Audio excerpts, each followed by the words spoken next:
Main aim क्या है civil defence का? सिविल डिफेंस का मेन है टू सेव लाइफ, लाइफ को बचाना, to save life, life is precious, तो लाइफ को सेव करना है सिविल डिफेंस का मेन एम है।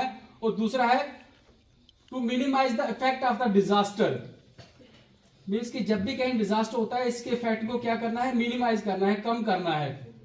और थर्ड वन है to keep up the morale of the people, means कि जब भी कहीं कोई ऐसा सिचुएशन आती है तो लोगों का मोरल क्या हो जाता है, डाउन हो जाता है, उस मोरल को क्या करना है, अप करना है।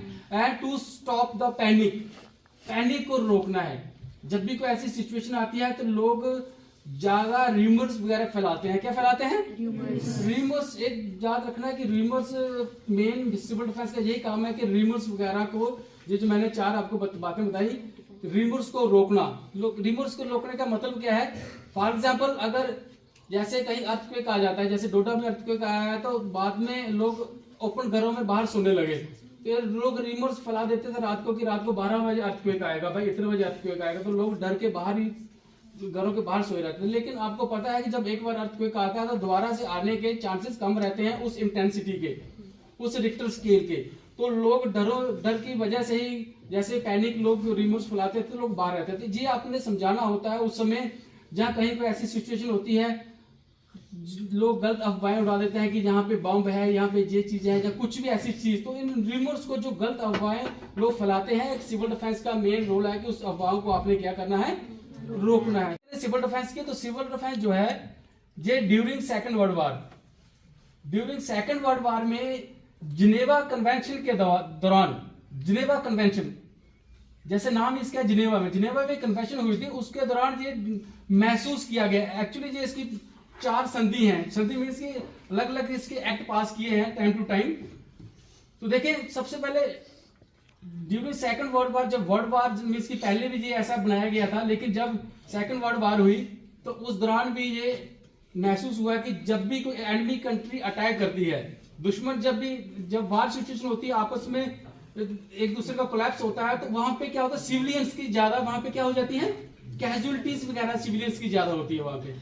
तो उन सिविलियंस को क्या करने के लिए, सेफ्टी प्रोवाइड करने, प्रोटेक्ट करने के लिए, उनको फर्स्ट एड वगैरह हेल्प करने के लिए किसकी जरूरत पड़ी? भाई अपने में आप उनके बीच में से ही कोई ऐसे लोग होने चाहिए जो अपनी मदद खुद कर पाए। मीन्स कि ऐसा उनको एक काबिल बनाना है कि वो अपनी मदद क्या कर पाए, खुद कर पाए, किसी दूसरे के ऊपर डिपेंड ना रहे। जैसे आपको पता है कि हमारी जो फोर्सेस होती हैं, स्पेशलाइज्ड जो फोर्सेस हैं, जो आर्मी, नेवी, और थर्ड वन कौन सी है, एयरफोर्स, जिसको डिफेंस फोर्स कहा जाता है, जो डिफेंस पे अटैक करती है, जो डिफेंस पे रहती है, ठीक है। तो ये कहां पे रहती है, हमारी जो और अदर जितने भी एजेंसीज है, जब तक वो नहीं पहुंचेंगे, मेडिकल वाले नहीं पहुंचेंगे, तब तक हमने अपनी मदद क्या करनी है, खुद करनी है। तो खुद तब कर पाओगे जब आपके पास कुछ स्किल्स होंगे, जब आपके पास कुछ नॉलेज होगी, तभी आप उनकी क्या कर पाएंगे, हेल्प कर पाएंगे। तो भाई हेल्प करने के लिए आपको जो हम जहां पे सिखाएंगे 5 दिन, जहां आप जैसे सीख रहे हैं, जैसे ये ट्रेनिंग कर रहे हैं, तो आपके लिए भी ये काफी, कहीं भी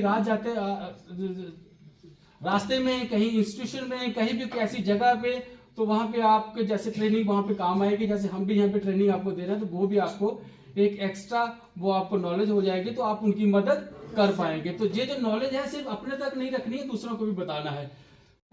ये पता होना चाहिए कि यहाँ पे क्या क्या डिजास्टर आ सकते हैं और क्या क्या वल्नरेबल यहाँ पे चीजें हैं और क्या क्या यहाँ पे हैजर्ड्स हैं, ठीक है। उसके बारे में उसको क्या होना चाहिए, नॉलेज होनी। हमारा घर है, हमको पता है हमारा घर है जी, हमारा घर स्टेबल है कि अनस्टेबल है जी, हमारा घर फ्रेम स्ट्रक्चर बना है कि ऐसे बना हुआ है, ये पुराना है जी, इसमें कहीं क्रैक्स तो नहीं आ गए हैं, जहाँ कहीं अर्थक्वेक के दौरान कोई हैंगिंग मटेरियल हमारे ऊपर जाते समय गिरेगा, तो नहीं, ऐसा एक सेटअप होना चाहिए हमारे माइंड में कि जब भी कोई ऐसा इंसिडेंट हो, जहाँ कभी कभार अपने फैमिली में ये डिस्कस करना चाहिए कि भाई अर्थक्वेक आता है तो कैसी चीज आती है तो कहाँ पे छुपना, जो थोड़ा एक सेटअप होता है। एक कहने का मतलब है कि उसको अवेयर होना चाहिए, एक्टिव होना चाहिए वॉलंटियर, ओके।